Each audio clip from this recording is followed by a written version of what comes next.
an obair atá Gaillimh na Gaeilge dhéanamh ag brú an Gaeilge a raí agus chun cín a chathair na Gaillimhe. Feicimid cólachtaí d'arasóireacht, seirbhísí, fiú taxis agus mar sinnte agus iad go léir ag ban siúsáid as an Gaeilge. Galway's unique, Galway's different, and our businesses that harness the language and use signage and use it every day in their business will actually thrive on that.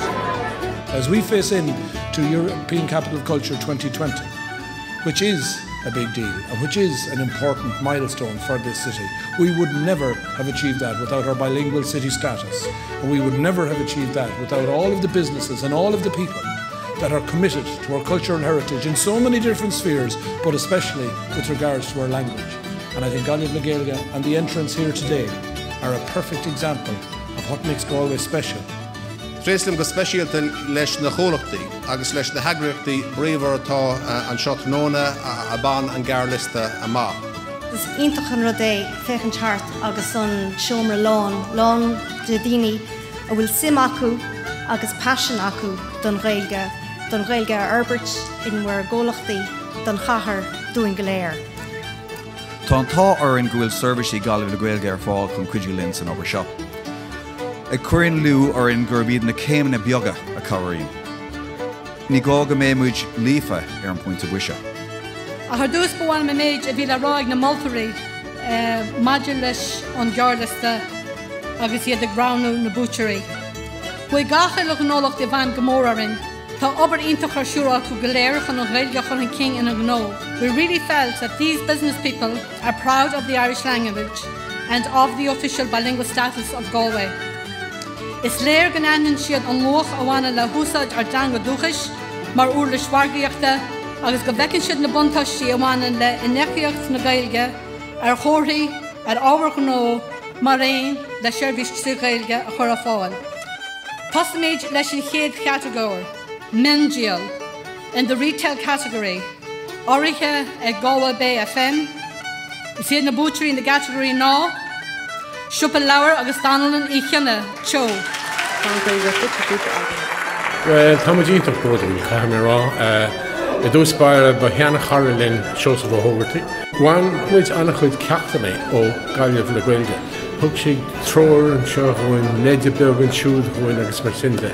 Agus an orig chaithim rá mion rudaí a bhí a gceist ach fí cuma a bhaid níos fearr ar an gló ina dhéar agus a rís an mbliana an rud chéin.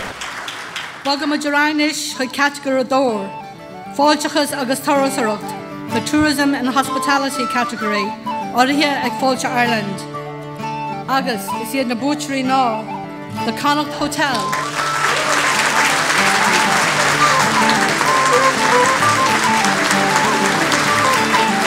Inis táid ag category 3, services, áirithe ag Snap Galway. Agus is iad na bútearí ná, the category winners are Sweeney Oil. Tá mu gan bhógur a chlubarta muid duine sa bholacht le an Gaeilge a chucín. Is tí Sweeney Oil bara muid úsáid as an Gaeilge chula sa bholacht tá na cuisteméin an áardú na tríomh an Gaeilge. Tá héin agus siúr sa bholacht tá muid lífa tríomh an Gaeilge agus tá muid dansásta an seirbhís ar fáil go gusfuil. Tá muid inis ag bog a rá go dtí category a chathair. Cólachtaí eile, áirithe ag achadamh na hallscoileachta Gaeilge, hallscoil na hÉireann Gaillimh. Is iad na bútearí ná, I Supply, Bóthar na Mara. Tonight is a fabulous occasion and we meet with a lot of business people within Galway City, which we also do a lot of printing for.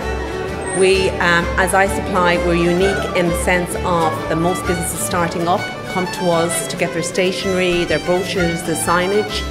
So we're in a unique position to be able to promote the Irish language to other companies, and I encourage this when they're coming to us to get their stationery done. Lui an Carlach níos luithe go meach na moltarí ag déanamh bronna specialta ar gnó a heasamach as a chuaigh ag gan go mórtharó, agus an óid se seo áirithe ag Judy Green, Pottery. This is where the moltarí wish to acknowledge a business who have entered the Ghradam for the first time and has achieved a very high standard which could not go unrecognised. The first presentation goes to a business in the retail category, agus is iad sin. Corrup Shopping Centre, Ógartaigh,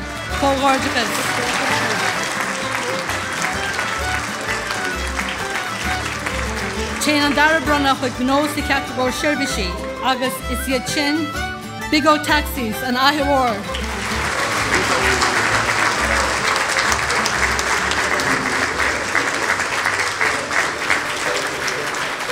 In a hand sin, Pocreen Maltary, Sclorot Alscala of Runna Agno, a Tajanat Irok Filech and Usaj Guslawich na Gaelga Arbridge, as a Churchan King in Agno, agus a Mass na Ferna. Agus, Ta an Sclorot Alscala of Runna Air.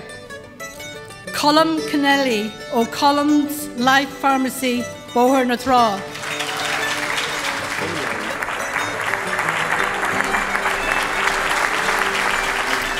In is tamach taka hoig buikvantin na hi nacht. Is he Butchery, Ghradam, Sheosaimh, Ógartaigh, Goblin is a hot jig now. Connacht Hotel. It's just brilliant to get recognition for this. It's just amazing because we know that we're worthy. We know that we have done so much work. It's great for Galway. It's great for hospitality. It's great for the Connacht Hospitality Group. You know, it's a very crowded market. We're trying to shine in that crowded market.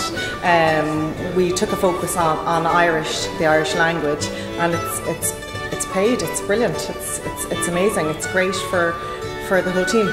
Delighted.